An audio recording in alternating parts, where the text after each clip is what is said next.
주의 은혜가 모두 평안하셨습니까? 옆에 사람은 인사합시다. 사랑합니다. 축복합니다. 제가 가르치는 그 학생 중 한 분이 목사님이 이제 얼마 전에 목사 안수 받으셨거든요. 그분이 개척을 하셨어요. 집에서 하셨어요. 그래서 제가 물어봤어요. 몇 분 같이 예배드려요? 그랬더니 미래의 성도들 대상으로 매일 설교합니다. 그래서 할렐루야 그랬어요.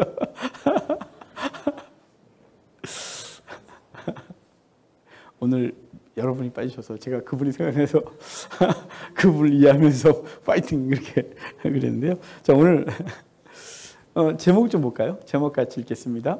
말세 세상에서 믿음을 보겠느냐. 예, 오늘 말씀 보는데요. 오늘 이야기가 되게 재밌는 얘기예요. 그리고 오해도 많이 하고 그리고 이걸 잘못 해석해서 우리를 도리어 죄책감에 시달리게 하는 말씀이기도 해요. 오늘 이야기 전체를 좀 보면 이래요. 여기 주님께서 항상 기도하고 낭망치 말아야 될 것을 비유하여 가르쳐 가라사대 한 어느 마을에 하나님을 두려워하지 않고 사람을 무시하는 나쁜 재판장이 하나 있었는데 또 그 마을에 한 과부가 살고 있는데 그 과부가 억울한 일을 당해서 매일 그에게 가서 원한을 풀어주소서 원한을 풀어주소서 그러는데 그 못된 사또놈이 뇌물을 받지 않으면 절대 들어주지 않는 인간이라서 들은 척도 안 하고 있는 거죠. 근데 그 여인이 그래도 포기하지 않고 매일 가서 원한을 풀어주소서 원한을 풀어주소서 그러니 이 사람이 너무 힘들어서 야, 못 참겠다. 내가 원래 뇌물 없으면 절대로 들어주지 않는 사람인데 내가 저 사람이 하도 나를 귀찮게 하고 나를 부담스럽게 해서 나를 자꾸 부끄럽게 해서 내가 들어줘야 되겠다라고 들어줬답니다. 그러면서 주님께서 말씀하시기를 이 재판관의 말을 주의하여 들어라 라고 말씀하시면서 하나님여 택하신 자들의 밤낮 부르짖는 그 기도에 응답하지 아니하시겠느냐. 말세 믿음 있는 자를 보겠느냐. 이렇게 말씀하세요. 무슨 얘기일까요? 자, 이 한 과부처럼 문제가 있으면 하나님께 가서 주여 들어주소서 매일같이 기도하면 주님께서 들어주신다는 뜻일까요? 떼쓰고 악쓰고 발버둥을 치고 금식을 하며 기도하면 하나님이 알았다 하고 응답하신다는 얘기일까요? 택하신 자들의 부르짖음을 내가 응답하지 않겠느냐 그랬으니까 우리의 기도를 들어주신다는 걸까요? 말세 믿음 있는 자를 보겠냐 그랬더니 그래 그 기도를 계속할 수 있는 사람 보겠냐? 중간에 포기하지? 그래서 1절에 뭐라 했어요? 기도하면서 낙심하지 말아야 할 것을 비유로 하여 가르쳐 가라사대 그랬는데 여기 기도하다가 응답 없다고 낙심하는 인간들아 이 믿음이 없는 것들아 믿음 좀 가져라. 그리고 악을 쓰고 기도해라. 떼 쓰고 기도해라. 끝까지 기도해라. 끈질기게 기도해라. 그럼 응답하겠다. 이런 얘기일까요? 제가 이렇게 질문하는 건 아니라는 뜻이죠. 아니라는 거. 그런 뜻이 아니라고. 여러분 이게 얼마나 우리로 죄책감에 시달리게 하냐면 믿음이 없는 것 같은 거예요. 기도해도. 그러면 기도한다고 다 응답받습니까? 다 응답받았으면 여기 있어요 지금? 제가 여기 있겠어요? 저는 대형교회 목사가 꿈이었습니다. 어릴 때 목사가 되겠다고 꿈꿨던 건 전 세계를 다니면서 부흥사하는 게 꿈이었습니다. 좀 다니긴 해도 제가 요만큼의 꿈을 꾸진 않았습니다. 기도를 제가 얼마나 많이 했는데 믿음이 없는 것도 아니고 믿음이 좀 있습니다만 응답이 없습니다. 여러분. 여러분 어떠십니까? 여러분의 삶의 문제는 해결되셨습니까? 그렇게 기도하시는데 눈물 흘려 기도하고 밤새도록 기도하고 우리 선생님 눈에 핏줄이 다 터지도록 눈물로 기도하시고 왜 응답이 없습니까? 믿음이 없으셨습니까? 낙심하셔서 이제는 그만하고 싶으십니까? 여러분 이 본문이 우리에게 죄책감을 시달리게 해요. 전혀 그런 얘기가 아닌데 우리에게 끝까지 기도해라 라는 것으로 해석이 되고 많은 부분 설교가 됐어요.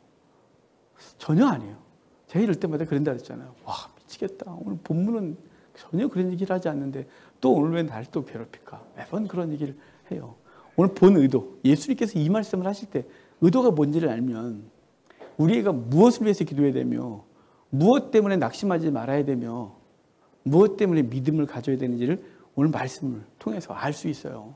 여러분 오늘 본문의 의도를 분명히 알고 우리가 원하는 것을 얻어내는 게 기도가 아니고 그것을 못 얻어냈다고 내가 믿음이 없는 것도 아니며 그것을 얻기 위해서 끈질기게 낙심하지 말고 기도를 끝까지 해야 된다는 것이 아닌 것을 본문이 알 거예요. 우리에게 기도에 대한 얘기라고 믿음 있는 걸 보겠냐 이 말씀이 의도가 뭔지를 하나씩 살펴보도록 하겠습니다. 그럼 18장 1절 볼까요? 18장 1절 같이 읽겠습니다. 예수께서 그들에게 항상 기도하고 낙심 말아야 할 것을 비유로 말씀하여. 자, 예수님께서 누구에게 말씀하신다고요? 대상이 되게 중요해요. 그들에게예요. 그들에게 기도하면서 낙심하지 말아야 될 것을 비유로 하여 가르쳐 가라사대 그래요. 그럼 대신 그들은 누굴까요? 당연히 앞에 있는 사람들이겠죠.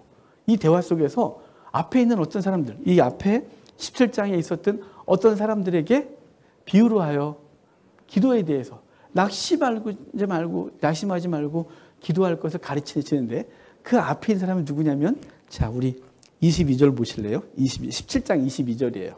같이 읽어봐요. 또 제자들에게 이르시되 때가 이르리니 너희가 인자의 날 하루를 보고자 하되 보지 못하리라. 제자들이 있었어요. 그럼 또 그 앞에 누가 있었나 볼까요? 20절 같이 읽어볼까요? 바리새인들이 하나님의 나라가 어느 때에 임하나이까 묻거든 예수께서 대답하여 이르시되 하나님의 나라는 볼 수 있게 임하는 것이 아니오. 자, 지금 앞에 바리새인들이 예수님께 와서 하나님의 나라는 언제 임합니까? 라고 했고 그 얘기하다가 주님께서는 제자들에게 그들에게는 하나님 나라가 여기 있다 저기 있다 하지 말고 너희 안에 있느니라 말씀하셨고 제자들에게 말씀하시면서 이제 때가 이르리니 너희가 인자의 날 하루, 인자는 예수님이에요. 자기의 날 하루를 보고자 하되 보지 못할 날이 있을 것이다. 그러면서 그 인자의 날에 대한 얘기를 쭉 하셨단 말이에요. 자, 그러면서 어디서 하나님 나라가 임합니까? 그랬더니 죽음 있는 곳에 독수리가 있느니라 그래서 너희가 살아가고 있는 삶의 현장 그 죽음 있는 자리 그곳에서 하나님 나라가 임하는 것이다. 이렇게 말했단 말이에요. 자, 그렇게 이제 대화를 하고 나서 주님은 그들에게 이렇게 말하는 거예요. 17장 1절. 그들에게 기도하며 낙심치 말아야 할 것을 비유로 하여 가르쳐 가라사대. 자, 지금 이들은 무엇을 위해서 기도해야 되는 건가요? 제자들은 무엇 때문에 기도하라고 시키는 거예요? 주님께서. 이제 인자의 날, 하나님의 나라가 임하는 것을 위해서 바라보고 있었고 죽음 있는 곳에 독수리가 있다 그러면서 이제 너희들은 그곳에 가서 하나님 나라를 심어둘 걸 말하는 거예요. 17장 저 앞에 가볼까요? 무슨 얘기가 있는지 17장 2절 같이 봐요. 17장 2절 같이 읽어봐요. 그가 이 작은 자 중에 하나를 실족하게 할진대 차라리 연자 맷돌이 금옥에 매어 바다에 던져지는 것이 나으니라. 이것도 기억하시죠? 이 작은 자가 누구냐면 16장의 부자라고. 그 사람들은 말을 들어먹지 않는다고. 그 들어먹지 않는다고 해서 놔두면 그는 실족하는 거라고. 그 작은 자, 나사로가 아니라 부자가 작은 자라고. 그래서 그에게 하나님 나라를 가르쳐야 되고 그가 듣지 아니하면 어쩔 수 없는 것이지만 네가 그냥 내버려 두면 그는 실족하여 영원한 형벌에 빠짐으로 너는 그에게 가서 말해라. 제자들 사도가 그랬잖아요. 사도들이 우리의 믿음 없음을 도와줘서 뭘요? 믿음 없음을. 어떤 믿음이요? 걔가 바뀔 거라는 믿음. 제가 바뀌지 않을 것 같다는 거죠. 권력자와 부자들이 절대 바뀌지 않을 것 같은데 그한테 말하라고요? 내게 믿음을 좀 도와줘 주소서 라고 말했던 이 사건이 앞에 쭉 있었어요. 그런 사건 속에서 뭘 위해서 기도하는 거예요? 그러면 우리의 기도 제목은 여기서 중요한 기도는 내가 원하는 것을 얻어내는 기도가 아닌 거예요. 돈이 필요하니까 돈 기도, 내가 우리 가정에 이런 문제가 있는데 그 문제 죽으라고 기도, 그런 것보다 더 중요한 것이 뭐냐면 여기 바뀔 것 같지 않은 사람을 위한 기도예요. 이미 결론은 난 거예요, 오늘. 이해가 되셨어요? 기도하고 낭망치 말아야 할 것을 비유로 가르쳐 가라서 돼. 하나님의 나라가 어디 임합니까? 하나님 나라는 언제 임합니까? 하나님 나라는 어떻게 임하는 것이냐? 라고 쭉 말씀하셨던 예수님은 그들에게 뭐 하라고요? 기도하라고요. 하나님의 나라는 애쓰고 몸부림치고 하면 되는 것이 아니라 기도를 통해야 되는 것이라고. 근데 그 기도가 낙심케 한대요. 이게 미치는 거죠. 낙심케 한대요. 아니 기도하면 곧바로 응답이면 얼마나 좋을까요? 주여 AA라는 사람을 AA 배터리도 아니고 김아무아무에 이 사람을 구원하여 주소서. 너 정말 귀한 것 구한다. 오케이. 그리고 바뀌면 얼마나 좋을까요? 우리 안에 있는 바뀔 것 같지 않은 그 사람을 위하여 우리는 기도하고 하지만 낭망이 일어나고 낙심이 일어나고 그래서 이제 그만하고 싶고 이런 거죠. 그런 사람들에게 비유로 하여 가르쳐 가라서 해요. 비유예요. 비유. 그런데 이렇게 말해요. 하나님을 두려워하지 않고 사람을 무시하는 한 재판관이 어떤 마을에 있는데 그래요. 어떤 도시에 하나님을 두려워하지 않고 사람을 무시하는 이런 나쁜 놈이 있습니까? 제일 나쁜 놈인 거죠. 아주 악한 인간이에요. 왜냐하면 하나님도 두려워하지 않고 사람 개 무시하고 이런 놈이 하나 있었대요. 근데 걔가 또 높은 지위에 있었대요. 그런데 이 사람이 뇌물을 받아야 뭘 해주는데 반대로 한 마을에 한 과부가 있었던 거지. 그 마을에 이 사람이 원한이 있었대요. 원한이 있다는 건 뭐냐면 그는 아픔이 있는 거예요. 그가 무엇인가 원한이 있는 거예요. 원한이 있어서 가서 외치면 안 들어준다는 거죠. 왜 한 과부를 얘기를 하는 걸까요? 당시 사회 속에서 과부는 가장 힘없는 사람, 가장 힘이 없는 사람을 과부로 비유했어요. 그래서 고아와 과부를 돌보라고 그랬잖아요. 힘이 없는 거예요. 당시 사회에서는 그 과부가 할 수 있는 게 아무것도 없었어요. 여인이 사회생활 할 수 있는 게 없었다 이 말이에요. 기껏해 하는 건 뭐냐면 주스대에 나가서 주스오는 거예요. 그리고 할 수 있는 경제활동은 그 과부의 의복을 입고 나가서 길에 서 있으면 지나가는 사람이 아이고 저 생활에 못돼 쓰시라고 주는 거예요. 그 과부의 의복을 입으면 동량을 받을 수 있는 권리가 생기거든요. 가을이 되면 추수하는 거, 땅바닥에 떨어진 거 주는 거, 그 권리예요. 그런 것으로 겨울을 준비하고 하늘을 날 수 있는 정말 세상에서 가장 비참하고 가장 낮은 여인. 그 여인을 통해서 그리고 힘 무지하게 센 사람, 하나님도 두려워하지 않고 사람을 무시하는 그 못된 놈과 대조를 주고 있는 거죠. 여러분, 우리가 살아가는 세상이 그런 것 같아요. 우리는 무엇인가를 해야 되는데 특별히 지금 앞에서 그들에게 낙심치 말고 기도할 것 할 때 앞에 쭉 이미 설명했어요. 15장부터 해서 잃은 자, 16장에 부자와 나사로, 17장에 지금 실족시키지 않는 이야기 쭉 했었고, 그리고 이제 여기 와서 하는 얘기가 뭐냐면 그들을 위하여 기도할 것에 대한 가르치는데 낙심이 된다는 거예요. 이 사람이 너무 세서 그러죠. 우리 속에서 우리 세상 살면서 우리가 원하고 우리가 바꾸길 원하는 사람들이 너무 강하고 하나님도 무시하고 하나님을 두려워하지 않고 사람을 무시해요. 그 인간들에게 가서 끊임없이 하나님의 말씀으로 설득을 하고 해도 바뀌지 않는 거죠. 그 절망 앞에서 그 여인은 쉬지 않고 끊임없이 요구하는 거예요. 들어주소서, 들어주소서, 들어주소서 그러는 거죠. 그런데 이것이 먹힘을 당하지 않아요. 그래서 이제 여기 보면 5절 봐요. 5절 같이 읽어봐요. 이 과부가 나를 번거롭게 하니 내가 그 원한을 풀어주리라. 그렇지 않으면 늘 와서 나를 괴롭게 하리라 그래요. 나를 괴롭게 하리라 그러는데요. 이게 괴롭게 하다 이 말이 휘포피아조라는 단어인데 휘포가 뭐뭐 아래예요. 근데 이게 눈 아래라는 뜻인데 눈 아래를 이렇게 계속 때리는 상태예요. 나를 괴롭게 하는데 눈 아래를 계속 때리면 여기가 그렇게 멍들겠죠? 전설님들 계속 그렇게 멍드는 거예요. 이게 뭐냐면 이게 어떤 뜻이냐면 나를 부끄럽게 하다. 그러니까 여기를 계속 때리면 멍들기 전에 빨개지겠죠? 얼굴이 빨개지게 한다는 뜻이에요. 저가 나를 괴롭게 하려면 안 들어주면 저 계속 저래서 쌀떡쌀떡 앉아있으니 저 어떡하면 좋니 저거. 나를 부끄럽게 해 저게. 이렇게 말하는 거예요. 이게 눈 아래를 때린다 이 말이 부끄럽게 한다. 이런 표현이 또 있었어요. 머리에 숯불을 올려놓는다. 이것도 숯불을 머리에 올려놓으면 태워 죽이다는 뜻이 아니라 얼굴이 빨갛게 그 열에 익어서 빨갛게 부끄럽게 한다. 이런 뜻이거든요. 자, 쟤를 가만 놔두면 나를 부끄럽게 한다. 이렇게 말하는 거예요. 그럼 내가 들어줄 수밖에 없잖아. 그래서 들어줬대요. 그 여인이 그를 부르짖는데 그래서 그 부르짖음 때문에 들어줬다고 말씀을 하시면서 주님은 이 불의한 재판관의 말을 들으라 그래요. 자, 거기요. 6절에 주께서 또 이르시되 불의한 재판장이 말한 것을 들으라. 불의한 재판관이 말한 것을 들으라가 뭐예요? 조금 아까 나를 괴롭게 하리라. 나를 부끄럽게 한다. 제가 나를 부끄럽게 해. 근데 응답해야 돼. 라고 하는 거예요. 자, 지금 이것은 이 불의한 재판관은 사실은 하나님의 역할을 하고 있지만 얘는 나쁜 놈이에요. 이 나쁜 놈도 그 부르짖으면 응답해. 자기가 부끄러운 것 때문에 뇌물은 없어도 부끄러운 것 때문에 응답하거든. 자, 이 말을 잘 들어봐. 너희가 나한테 부르짖어. 근데 내가 응답하지 않잖아? 그럼 내가 부끄러워지겠지.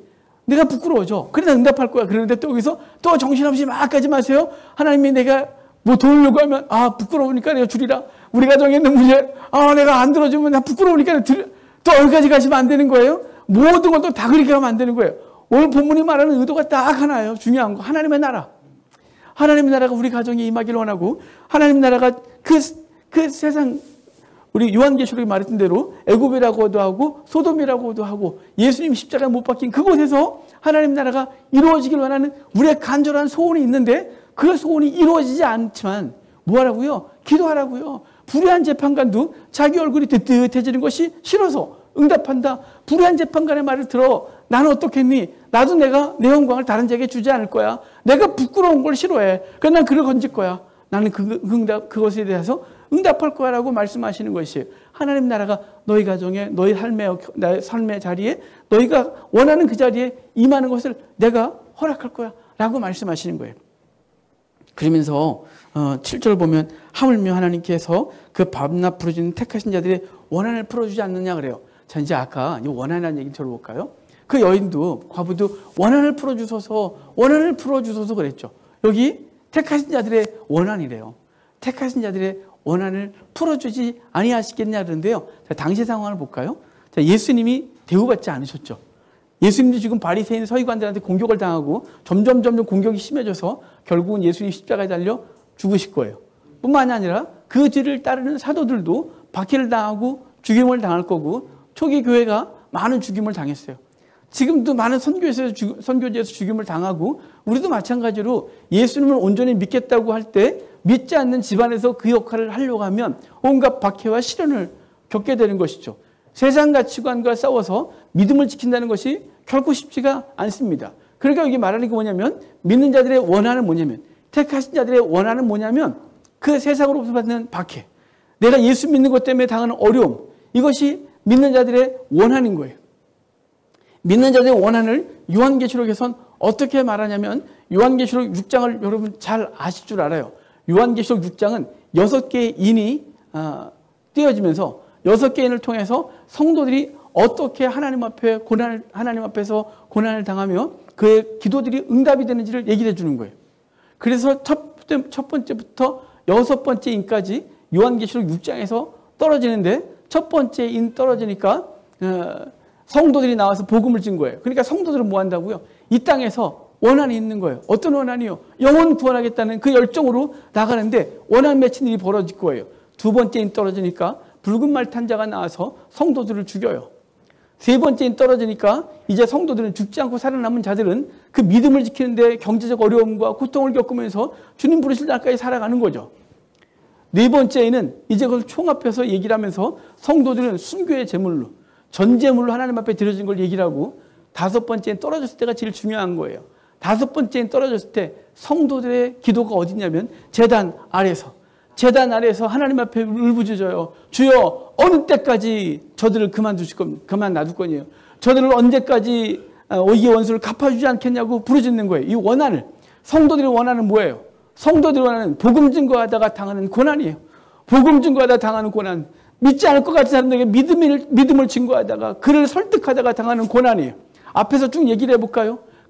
이 작은 자는 누구였어요? 부자예요. 높은 사람이에요. 권력 있는 사람이에요. 아주 강한 사람이에요. 그에게 하나님의 말씀 전하면 바뀔 것 같지 않은 거죠. 그래서 사도들이 뭐라 했어요? 믿음을 도와줘서 라고 말했던 것이에요.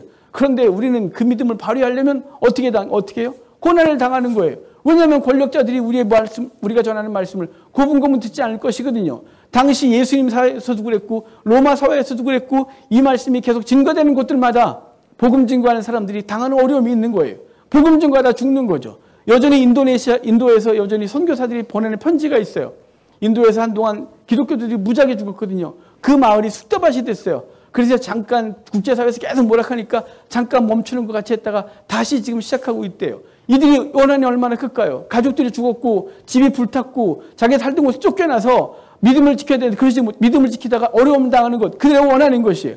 우리의 삶은 어떠신가요? 믿음 지키다 당하는 어려움이 있는가요? 그것이 바로 오늘 성도들이 말하는 이 택하신 자들의 원한을 풀어주지 않겠느냐 할 때 택하신 자들의 원한은 뭐냐면 믿음 지키고 믿음으로 삶을 만들고 믿음으로 주변을 회복시키려고 하는 이 몸부림을 치는데 그때 다가오는 어려움들, 박해들, 이것이 어려움인 거예요. 원한인 거예요. 근데 그것에 대해서 주님이 오래 참으시겠느냐라고 하는 거죠. 근데 우리는 되게 오래 해요.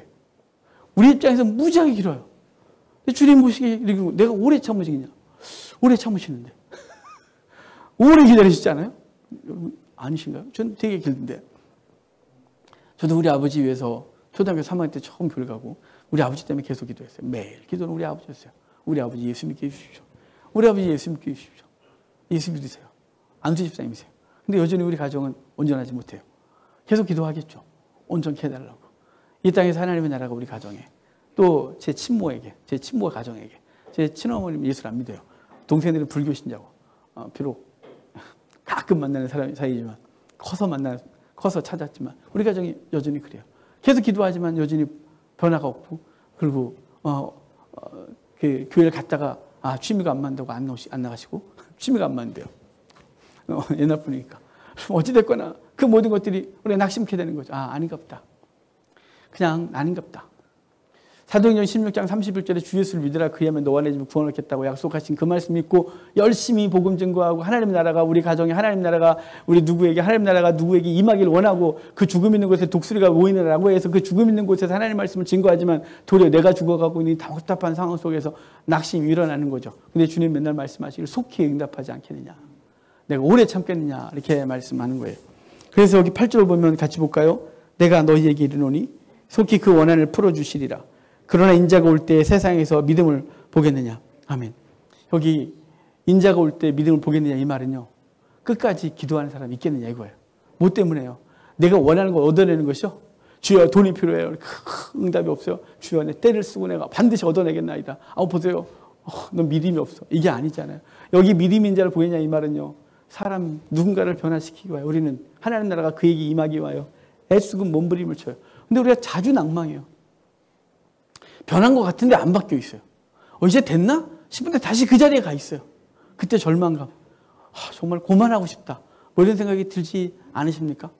제가 목회를 지금 23년 단독 목회를 그리잖아요. 고3 때부터 설교를 했고 제 주변의 사람들을 설득하고 믿음으로 바뀌기를 원하고 끊임없이 기도하고 가르치지만 안 바뀌고 예전에 다시 돌아갔다는 얘기를 들어요. 다시 그 자리에 있고 더 악해져 있는 모습을 보면 하나님 저 계속 해야 되는 겁니까? 저 목사 맞습니까? 저 목회 잘하는 거 맞습니까? 대체 어떻게 됩니까? 기도하다가 절망이 일어나고 낙담이 일어나요. 그게 우리 여기 말하고 있는 거예요. 기도하다가 낭망치 말아야 될 것을 비유로 하여 가르쳐 알아서야 되는 너네가 원하는 걸 언제든지 기도해. 그럼 네가 때를 쓰면 줄 거야. 야 저놈도 준대 내가 안 주냐? 라고 하는 게 아니에요. 시퍼런 칼날을 주소서 애가 달라는데 뗐으니까 막 발버둥 치고 막 그러니까 야 가져. 그게냐? 그런 하나님은 아니죠. 그거 주겠다는 게 아니에요. 여기서 자꾸 우리 욕심에 이끌리고 우리가 기복주의에 이끌리고 현세에 이끌려서 육적인 것에 이끌려서 자꾸 모든 것들을 다 거기다 갖다 맞추는 거예요. 주님은 그거 말씀한 게 아니에요. 우리의 가정에 우리의 주변에 하나님 나라가 임하는 걸 원하는 건데 이 얘기를 들으면서 제자들은 정말 힘들지 않았을까요? 안 바뀔 거예요. 하나님 나라가 어디 임합니까? 독수리가 죽음 있는 곳에. 정말 이 말들이 여러 가지를 절망하게 하는 거죠. 주님께서 그래서 말씀하신 거예요. 기도하다가 낭망하지 마. 내가 비유를 알려줄게. 그래놓고 여기 과부가 원한을 풀어줘서 이 말은 너희가 끊임없이 하나님의 나라가 우리 가정에 하나님 나라가 이 땅에 임하게 해달라고 기도를 하면 내가 응답하지 않겠니? 그럼 내가 응답하지. 내가 속히 응답할 거야. 라고 말씀하고 있는 거예요. 여러분 주님의 때에 주께서 원하시는 시간에 응답하실 줄 믿으시길 바랍니다. 우린 종종 절망이 일어나고 낙담이 일어나고 그만하고 싶다. 이런 생각이 들 때가 있습니다. 그런데 그 힘을 다시 주님으로부터 받으셔야 돼요. 오늘 말씀을 통해서 받으셔야 돼요.